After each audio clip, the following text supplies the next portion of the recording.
দেখো দেখতে দেখতে কিন্তু 19টা রোজা পার হয়ে গেছে। আর আজ যেহেতু ছিল শনিবার, তো সাফনের বাবার ছুটি হওয়াতে ও দায়িত্ব নিয়ে নিয়েছে সব ইফতারিটাকে গুছিয়ে নেওয়ার। আর আজানের একটু আগে আমি আর আম্মা দুজন মিলে সব কিছু রেডি করে নিয়েছিলাম। আম্মা ফল টলগুলো সব কেটে রেডি করে নিয়েছিল, আর আমি পেঁয়াজি, ছোলা ভাজা এগুলোকেও রেডি করে নিয়েছিলাম।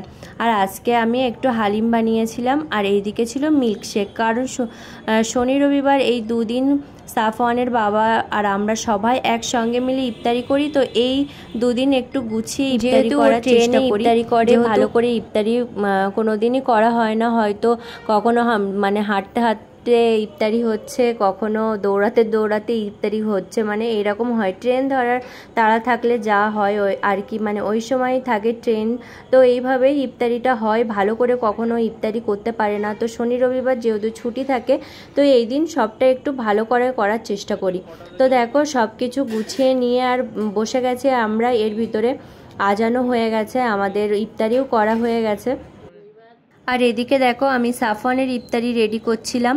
বাচ্চাদের ব্যাপার তো, ওদেরকে একটু গুছিয়ে দিলে, সুন্দর করে দিলে ওরা বেশি খুশি হয়ে যায়। ওদের কালারফুল ব্যাপারটা ওদের মনে হয় বেশি ভালো লাগে। দেখো একটু তরমুজ, তারপর এই যে শরবত, এইভাবে ওকে গুছিয়ে দিলে ও খুব খুশি হয়ে যায়। তো প্রত্যেক দিন ওকে এইভাবেই দেওয়ার চেষ্টা করি, না হলে তো ওরা ফল খেতে চায় না। একটু গুছিয়ে দিলে, ডেকোরেশন করে দিলে বাচ্চারা মানে বাচ্চাদের ফলটা খাওয়ানো যায়, না হলে সবসময় ভাজা পোড়ার দিকেই ওদের নজর। তাও ও কি করে, তরমুজটাকে ফেলে দেয়, খায় না, এই করে। তো ভালো করে একটু গুছিয়ে দিলে তারপরে ও খায়। তো ওর এটা হয়ে গেছে। আর আজকে পেঁয়াজিটা খুব ভালো হয়েছিল, আম্মা বলছিল যে আজকে পেঁয়াজিটাও খুব ভালো হয়েছে। আর এই মিল্কশেকটা খুব ভালো হয়েছিল। আমি ব্যানানা দিয়ে মিল্কশেকটা করেছিলাম, কারণ ব্যানানাটা সব নরম হয়ে গেছে, তো ভাবলাম নরম ব্যানানাটা না সবাই খায় না, সেই জন্য আমি ব্যানানাটাকে দিয়ে আর একটু মিল্কশেক বানিয়ে নিয়েছি। দুধ আর ওর ভিতরে দিয়েছিলাম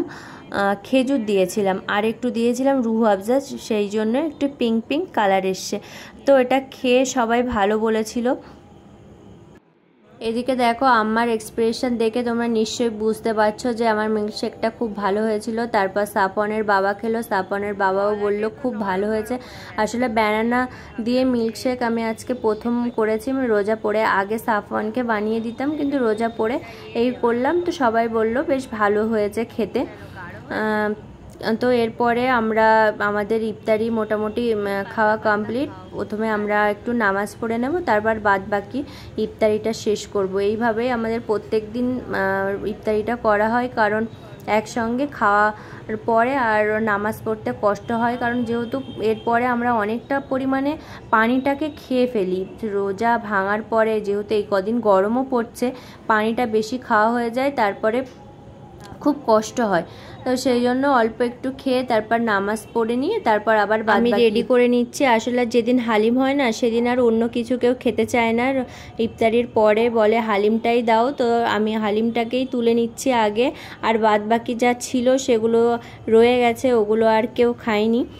তো দেখো আমি বেশি করেই বানিয়েছিলাম, যাতে দুদিন মানে পরের দিন আর বানাতে না হয়। আর আসলে রোজার সময় হালিমটা খেতে সন্ধ্যাবেলা খুবই ভালো লাগে। আর সাফওয়ানের বাবাকে দিচ্ছিলাম একটা বড় বাটিতে। তো এই ভিডিওটা এই পর্যন্ত।